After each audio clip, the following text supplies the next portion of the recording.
좋은 일은 아니지만 저는 이 병원이라는 곳을 참 친하게 지내왔던 것 같습니다. 어린 시절에 유달리 병원을 좀 자주 갔던 것도 한몫을 하지만요, 응급한 상황을 좀 많이 경험했던 것 같습니다. 제가 군병원에서 근무를 했었는데요, 군병원에서 군 생활을 해서 그런지 이 병원에 들어오는 어떤 총기 사고, 그리고 어떠한 자살 시도를 하여서 온 사람들, 또 민간인들의 어떠한 위급한 상황들을 좀 여러 상황들을 좀 겪어 보았었습니다. 또 당시에 제 군생활 당시에 좀 떠들썩했었던 이 철원 한 군부대에서의 내무실에서 수류탄 사건도 그때 저희가 있을 때 겪었고, 말년에는 이제 국가적인 일이었죠. 천안함 사건도 그때 당시에 제가 군생활 때 겪으면서 위급한 상황을 좀 많이 겪었었습니다. 거기에 더해서 이제 첫째 아이 때문에 앰뷸런스도 타고 가는 긴박한 상황도 여러 겪어봤고요. 저희 아이의 이 갑작스러운 이 응급 상황 때문에 평생 해보지 않아도 되는 응급 조치도 제가 몇 번씩 하면서 그러한 상황을 많이 겪어보게 되었습니다. 그러하다 보니까 저 나름 응급 상황에 대한 어떠한 심각성과 또한 그때 필요한 이 응급 조치가 얼마나 중요한지에 대해서 저 나름 참 많이 그 필요성을 느끼게 되었던 것 같습니다. 오늘 말씀에서 이 베드로도 그러한 것 같습니다. 베드로는 이 소아시아 성도들의 이 신앙의 위기를 마주하니 이 응급한 상황에 대한 심각성을 알고, 그리고 오늘 말씀을 시작으로 하여서 이 베드로 전후서를 통하여서 자신이 할 수 있는 이 신앙의 위기를 겪고 있는 이 성도들에 대한 신앙의 응급 조치를 오늘 말씀을 시작으로 해서 취하는 것을 볼 수 있습니다. 지난 말씀 생각나십니까? 사도행전 말씀을 통해서 오늘부터 이제 시작될 이 베드로 전서를 쓴 베드로가 어떠한 사람인지에 대해서, 또한 베드로가 가지고 있는 이 성격과 기질에 대해서 우리 한번 살펴보았는데요. 결론이 이거죠. 사람은 바뀌지 않는다. 베드로도, 저도, 여러분도 성격 어디 가지 않는다. 그러나 하나님께서는 베드로도, 저도, 여러분도 그 모습 그대로 하나님께서 그 필요 적절하게 사용하시는 분이다라는 것을 우리는 지난 이 사도행전의 한 사건을 통해서 보게 되었습니다.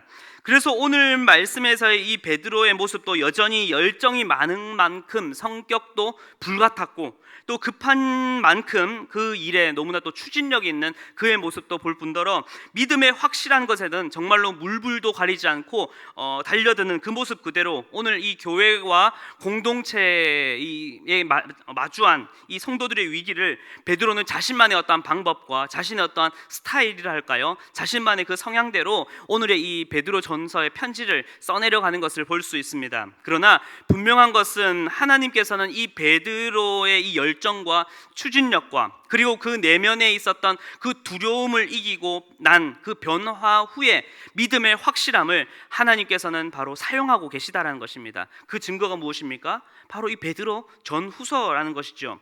그래서 오늘 이 말씀의 시간을 통해서도 오늘 지금 이 순간에도 변함없이 여러분 그 모습 그대로 사용하시고자 하는 그 하나님의 부르심과 그 도전에 이제는 아멘하며 순종하며 나아가시는 여러분들이 되시길 간절히 기도하겠습니다. 그렇다면 이 베드로 전후서가 쓰일 당시의 상황과, 그리고 지난 시간에도 잠깐 말씀드렸듯이 이 베드로라고 하는 이 인물을 좀 중심으로 하여서 사건을 보기로 했잖아요. 그래서 그 상황을 마주한 베드로의 이 내면의 상황은 어떠했는지 한번 조금 살펴보며 보도록 하겠습니다. 이 베드로 전서가 쓰였던 때는 이 AD 63년에서 한 4년경 정도로 보고 있습니다. 추측하고 있지만은 그때 상황을 조금 한 문장으로 정리를 하자면 그리스도인들의 암흑기와 같은 때였습니다. AD 64년에 다들 잘 아시는 역사적 사건이 하나 있었죠. 이 네로 황제의 로마 대화재 사건이 이 AD 64년 7월쯤에 발생을 하게 되었습니다. 작은 기름 창고에서 발생한 이 대화재가 도시 전역으로 번지게 되면서 약 14개의 도시 중에 10개의 도시가 다 불타는 대화재가 이 로마에서 일어나게 되었습니다. 그 원인과 그 주범에 대해서는 아직까지도 수수께끼라 말하고 있는데, 당시 이 화재를 겪었던 이 시민들은 이 상황에 대해서 네로 황제가 이 화재의 주범이다라는 어떠한 음모론이 나돌게 되었습니다. 그러자 이 네로 네로 황제와 또한 그 네로 황제를 측근하고 있는 이 주도적인 세력이 이에 대한 민심을 한번 수습하고자 했던 선택이 무엇이었냐면, 당시 뜨겁게 성장 중이었던, 부흥 중이었던 이 기독교인들에게 이 죄 몫을 다 짊어지게 한 것입니다. 그래서 이 사건으로 인해서 기독교인에 대한 수많은 박해와 또한 12사도들에 대한 죽음이, 순교가 그때부터 일어나게 된 것이었죠. 물론 이 사건만으로 기독교에 대한 어떠한 박해가 시작된 것만은 아니었습니다. 이 대화제 이전에서부터도 계속해서 이 그리스도인들에 대한 박해는 여전히 존재했었는데요. 잘못된 오해와 말들이 너무나 팽배했었습니다. 예를 들자면 이 성만찬, 정말로 어떠한 사람의 피와 살을 먹는 단체가 있다라더라, 이러한 이야기가 나돌았고, 예찬식에서 사랑의 입맞춤으로 대한다는 것이 남자가 모여서 이상한 짓을 한다더라라고 하는 소문이 온 도시에 막 퍼지기 시작했던 것입니다. 또 그리스도의 재림의 날을 기다리고 심판의 날을 기다린다는 이 종말론적인 사상이 많은 믿지 않는 자들에게는 오해를 살 만한 이야기가 되었죠. 더군다나 당시의 신과 같은 이 황제의 말에 대해서, 그 정치에 대해서 거부하고 반대하는 모습이 이 그리스도인들에게는 너무나 큰 탄압의 거리가 되었고, 공식적인 어떠한 기독교인들에 대한 탄압이 선포되지 않았음에도 불구하고 이전부터 계속된 기독교인에 대한 탄압과 반대, 학대와 폭력은 여전히 존재했던 상황이었습니다. 그런데 그 수위가 지금 우리가 생각하는 아이고 개독교다 이렇게 하는 정도가 아니었습니다. 사회적인 어떠한 불이익은 물론이며 폭행과 고문과 박해는 물론이며 조금만 거기에서 문제가 생기면 다 누구의 잘못으로? 기독교인들의 잘못으로 몰아간 것입니다. 그래서 억울한 누명을 쓰고 억울한 여론몰이에 끌려가서 이 사자의 먹잇감이 되기도 하고, 찢기는 고통을 당하고 있는 이 기독교인들을 많은 사람들이 모여서 그것을 막 관람하고 열광하는, 그리고 어떤 이들은 화형을 당해야만 하는 고난을 당해야만 했습니다. 그렇다 보니 가정에서 기독교인이라는 사실을 발각되게 되면 쫓겨내보내는 것은 물론이고 사회에서도 완전히 매장당하는 집단이 이 기독교인들이었습니다. 그래서 한 신학자는 이렇게 말합니다. 그들 대부분은 신자로서 사회의 아래층에서, 로마의 권위 아래에서, 믿지 않는 잔인한 주인 아래에서, 믿지 않는 남편 아래에서 살았다.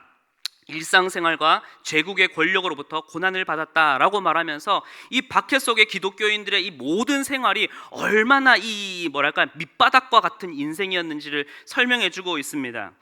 그러하다 보니 이 교회 공동체 내부에서는 모습이 어떠했을까요? 공동체원들의 이 억울한 이유와 누명에 사로잡혀서 재산이 다 몰수당합니다. 내 지체들이, 가족이 억울한 누명으로 인해서 옥에 갇히게 되고, 어느 날 다시 보니 내 지체 한 사람이 또 끌려갔답니다. 또 고난을 당하고 왔고, 또 어느 날은 내 가족이 죽임을 당하고 왔고, 이러니 당시의 그리스도인들은 도저히 믿음을 지킬 수 있는, 믿음을 담대히 먹을 수 없는 너무나 힘든 상황을 맞이하게 되었습니다.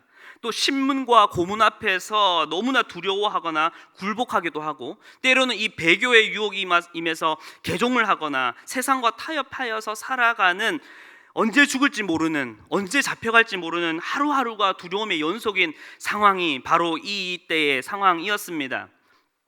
이 모습을 바라보고 듣고 있는, 이 소식을 들은 베드로의 심정은 어떠했을까요? 조금 더 구체적으로 베드로의 이 성격으로 이 상황을 듣고 보았을 때 베드로는 어떠하였겠습니까? 제가 지지난주에 이 사도행전 설교를 마치고 오늘 설교를 준비하는 이 몇 주 동안 가장 고민스러웠던 부분이 바로 이 지점이었어요. 베드로는 이 상황에서 어떤 심정이었을까? 이 베드로전서 1장을 쓰는 이 베드로의 이 감정이랄까요? 그 내면의 상황은 어떠하였을까라고 참 많이 고민하면서 묵상을 해봤습니다. 그런데 그게 잘 안 되는 이유를 알았어요. 왜냐하면 저와 베드로의 MBTI는 정반대더라고요. 저는 INFJ인데요. 지난 시간에도 얘기했듯이 베드로의 MBTI는 ESTP나 ENFP더라고요. 저와 거의 정반대의 모습이더라고요. 이것이 절대적인 건 아니지만은 왜 이리 베드로의 심정이 다가오지 않았을까 했던 그 마음이 이제는 확 납득이 되더라고요. 우리 성도님들 중에 ESTP, ENFP 계십니까? 여러분들은 만약 이 교회 공동체, 아니 우리 지체 성도들이 앞서 이야기했던 이러한 상황을 내 눈앞에서 내 가족들이 이렇게 겪는다면 여러분들은 어떠하였을 것 같습니까? 그리고 그들을 향하여서 어떠한 권면을 했을 것 같습니까? 그래서 뒤늦게 저는 제 입장이 아닌 이 베드로의 이 성격과 기질로 오늘 이 말씀을 접하면서 이 인물 중심적인 관점에서 이 베드로의 이 화끈하면서도 통쾌한, 그러나 그 속에서 성도와 교회를 향한 진한 사랑이 묻어 있는 것을 오늘 말씀을 통해서 조금 비춰볼 수 있었습니다. 가장 먼저 베드로가 고난과 박해 속에 있는 이 성도들에게 던진 첫 마디는 무엇이냐면은 괜찮다라는 거예요. 그러니까 괜찮아가 아니라 괜찮아 이러한 뉘앙스를 할까요? 괜찮아, 걱정하지 마 라는 이러한 것입니다. 만약 저 같은 성격이라면은 막 이런 고난을 당했다, 힘듦을 당했다라고 하면은 그렇습니까? 어떡해요? 그냥 이러고만 있었을 것 같아요. 베드로도 또 성향이 좀 다르겠죠. 베드로는 이 바울 서신의 초반부를 좀 미뤄보게 되면은 성도들의 어떠한 상황, 고린도전서의 어떠한 상황을 보게 되면은 대개 문안 인사를 시작으로 하여서 너희에게 이러이러한 상황을 나는 이렇게 들었다, 그래서 나는 참 감사한다, 아니면은 이렇게 너희에게 이야기한다 라는 어떠한 좀 논리적인 흐름 속에서 딱 이야기를 하는 바울의 성격을 볼 수 있는데, 오늘 베드로는 이 첫 장에서부터 그냥 그 성격대로 화끈하게 걱정하지 마, 괜찮아 라는 뉘앙스로 이 말씀을 이어가는 것을 볼 수 있습니다. 조금 더 구체적으로 말하자면 베드로는 고난과 박해, 죽음의 두려움 앞에 믿음이 흔들리는 이 성도들에게 베드로 자신까지 어떠한 다운되어 있는 기운으로, 다운되어 있는 어떠한 감정으로 다가간 것이 아니라 자신이 가진 열정과 믿음의 확실함을 담아서 걱정하지 마, 무슨 개똥 같은 소리를 하고 있냐, 찬송하자. 우리 예수님께서 부활하셔서 우리에게 지금도 이렇게 살아있는 확실한 소망이 되셨는데 뭘 그리 두려워하고 있냐, 하늘의 유업을 우리에게 주셨는데 왜 그렇게 주눅드냐, 우리에게 예비하신 그 구원을 향해 달려가자 라고 지금 그 처음부터 그렇게 이야기를 하고 있는 것입니다. 저도 이 말씀을 조금 묵상하며 연구하면서 한 신학자의 의견은 이렇게 이야기를 하고 있습니다. 오늘 이후에 나오는 1장 13절부터 끄트머리 5장 11절까지의 이 베드로 전서에 나오는 모든 명령은 오늘 1장 3절부터 12절까지 이 서문에 다 담겨 있다라고 한 신학자는 이야기를 합니다. 저도 말씀을 묵상하면서 참 많이 동의가 되었던 부분입니다. 베드로는 지금 이 시간과 내용을 들어서 하나씩 천천히 차근차근 자신이 하고 싶었던 이야기를 논리적으로 풀어가고 차근차근 쌓아가고자 한 것이 아니라 바로 이 첫 장 1장 3절부터 이 12절에 여기에 자신이 하고 싶은 이 복음의 메시지를 아주 함축적이며 화끈하게 던져놓고 시작을 하는 겁니다. 이렇게 보면 제 성향과는 조금 다른 권면의 방법이었지만 어찌 보면 아까 앞서 상황 기억나십니까? 긴박한 이 고난의 순간, 언제 내 가족이 끌려갈지 모르고 언제 우리 공동체원이 죽임을 당할지 모르는 이 상황 속에서 베드로의 이 방법은, 바로 다이렉트로 복음을 화끈하게 전하는 이 방법은 너무나도 탁월했고 하나님께서는 바로 이 베드로의 이 성향을 너무나도 잘 사용하고 계신 것을 우리는 볼 수 있습니다. 언제 또다시 억울한 누명과 오해로 고난과 박해에 끌려갈지 당할지 모르고 언제 내 공동체원 하나가 또다시 죽임을 당하거나 아니면은 또 배교를 해서 예수님을 떠나겠다라고 말할지 모르는 이 시점에선 정말로 강력한 복음의 한마디, 강력한 복음의 선포가 필요했던 것입니다.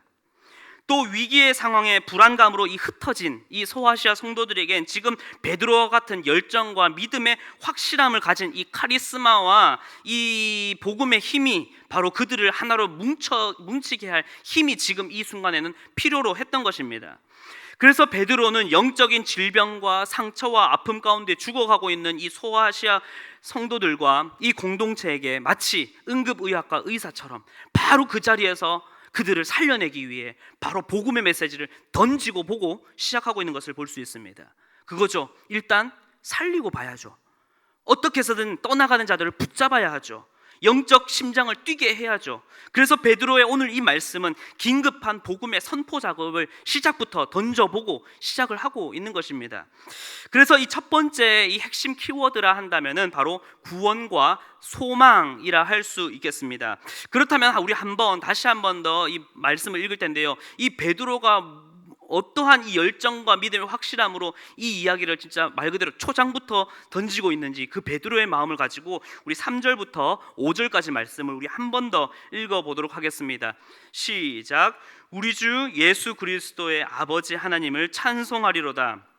그의 많으신 긍휼대로 예수 그리스도를 죽은 자 가운데서 부활하게 하심으로 말미암아 우리를 거듭나게 하사 산 소망이 있게 하시며 썩지 않고 더럽지 않고 쇠하지 아니하는 유업을 잊게 하시나니 곧 너희를 위하여 하늘에 간직하신 것이라.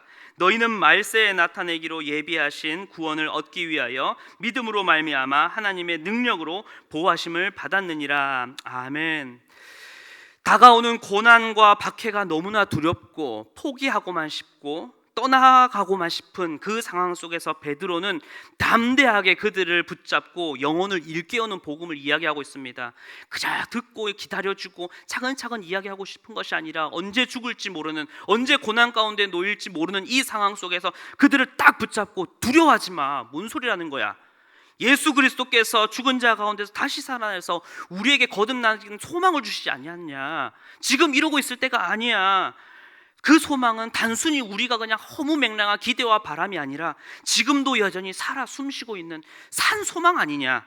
그 산 소망이신 예수 그리스도께서 우리에게 영원한 하늘 유업을 주셨는데 왜 그렇게 흔들리고 있느냐. 그 구원을 얻기 위해서라도 얘들아, 소아시아 성도들아, 믿음 잃지 말라. 믿음 잃지 말고 담대해라. 그리고 하나님께서는 그 능력으로 우리를 보호하고 계신다 라고 지금 베드로는 너무나 강력하게 시작부터 복음을 던지며 이야기를 하고 있는 것입니다. 여러분, 이 긴급한 복음의 선포가 지금 신앙의 응급 상황 가운데 계신 여러분들에게 정말로 여러분들의 심장을, 여러분들의 영혼을 다시 뛰게 하는 그 말씀이 되길 간절히 기도하겠습니다. 여러분, 하루하루 지치고 삶에 치이시며 너무나 힘든 상황 가운데 계십니까? 그 삶의 문제 속에서 내가 언제 뜨거웠는지, 언제 주님 앞에 전심으로 나와갔는지 생각조차 나지 않을 만큼 영적 심장이 여전히 그냥 맹맹하게 식어져 있지는 않습니까? 그리고 그 멎어 있는 죽은 신앙을 여전히 지금도 방치해 둔 채 영적 좀비처럼 책임감에 의하여서, 부담감에 의해서 신앙생활을 그저 간당간당 그렇게 죽을 똥 말똥하며 걸어가고 있는 신앙의 좀비, 영적 좀비처럼 살아가고 계시진 않으십니까? 오늘 이 말씀은 그러한 여러분들에게 너무나 강력하게 한 방을 먹이듯이 도전을 줍니다. 그러한 영혼에게 긴급한 복음의 심폐소생술을 지금 가고 있습니다. 여러분, 지금이라도 늦지 않았습니다. 그 주님 앞에 내 마음 있는 그대로, 상한 심령 그대로, 상처받은 영혼 그대로, 지친 마음 그대로 이제는 그 산 소망이 되시는 그리스도 앞에 온전히 나아가시는 여러분들이 되시길, 그리고 그 복음 앞에 나를 온전히 맡기시는 이 밤이 되시길 간절히 기도하겠습니다. 그리고 베드로는 계속해서 괜찮다라고 하는 이 위로와 격려의 메시지를 계속해서 이어가고 있습니다. 우리 함께 6절 말씀을 함께 읽어볼까요? 6절입니다. 시작. 그러므로 너희가 이제 여러 가지 시험으로 말미암아 잠깐 근심하게 되지 않을 수 없으나 오히려 기뻐하는도다. 아멘. 6절에서 베드로의 이 괜찮다는 권면이 참 읽어보면 읽어볼수록 삶의 매 순간 넘어지는 우리에게 너무나 희망적으로 다가오지 않습니까? 왜냐하면 베드로도 알고 있기 때문이에요. 나 자신도 수제자라고 자부하였고 당당하게 그렇게 살아왔지만 자신도 눈앞에 십자가에 못 박힌 예수 그리스도를 부인하며 떠났던, 그렇게 근심하였던 전력이 있었기 때문이에요. 그렇기 때문에 여러 가지 시험으로 인해 근심될 수 있다라는 것을 충분히 이해하고 있어요. 그러나 베드로는 그래, 넘어질 수 있으니 괜찮아, 넘어질 수 있지, 이해해 라는 것으로 그 말을 끝마치고자 하는 것이 아니에요. 자신의 이 아픈 경험을 토대로 당시 고난 가운데 있는 성도들에게, 그리고 오늘 이 말씀을 대하는 우리들에게 긴급한 복음을 담은 이 믿음, 그 믿음의 메시지를 우리에게 던져주고 있습니다. 바로 두 번째 핵심 키워드는 따라해 볼까요? 믿음. 네, 그 두 번째는 바로 믿음입니다. 고난과 위기 가운데 그래 잠깐 흔들릴 수는 있지만 그 가운데 앞서자 난 무엇이죠? 복음. 예수 그리스도께서 우리에게 허락하신 구원과 산 소망이 되심을 믿는 그 믿음의 확실함 가운데 나아간다면 지금의 고난을 뛰어넘어서 주시는 그 하나님의 놀라운 칭찬과 영광이 장차 너희를 기다리고 있고 너희에게 예비되어 있다라는 것을, 그리고 그것을 얻기 위해서는 무엇이요? 바로 그 믿음이 곧 영혼의 구원함을 낳을 것이다 라고 이야기를 하고 있는 것입니다. 의학 드라마를 보게 되면 단골처럼 나오는 장면이 있죠. 이제 의사가 된 초보 의사가 있었어요. 난 잘할 수 있겠다. 나는 환자 오면 잘 치료할 수 있겠노라 하는데 갑자기 응급실이 상황이 울리면서 피범벅이 된 중환자가 들어옵니다. 들어오니까 이 초보 의사는 어떻게 합니까? 당황한 나머지 도대체 어떻게 해야 될지 모르고 손을 벌벌벌 떨며 패닉 상태에 있습니다. 그때 누가 등장합니까? 주인공 베테랑 의사 딱 등장하죠. 그러면서 어깨를 팍 밀치면서 지금 뭐 하는 거야? 정신 차려. 사람 죽일 거야. 그러고 있을 거야 라고 지시를 하면서 빨리빨리 가지고 와. 심폐소생술 팍팍팍 하면서 뭐 하고 착착착 환자를 살려내는 장면. 웃으시는 거 보니 공감이 됐네요. 네, 그 상황이에요. 여러분 정리해 봅시다. 지금 베드로는 두 가지 핵심 키워드를 가지고 고난 중에 힘들어하고 지친 또 죽어가는 성도들에게 그들을 어떻게 해서든 살릴 이 긴급한 복음을 오늘 말씀에서 던지고 있습니다. 첫 번째 무엇이었습니까? 구원과 소망.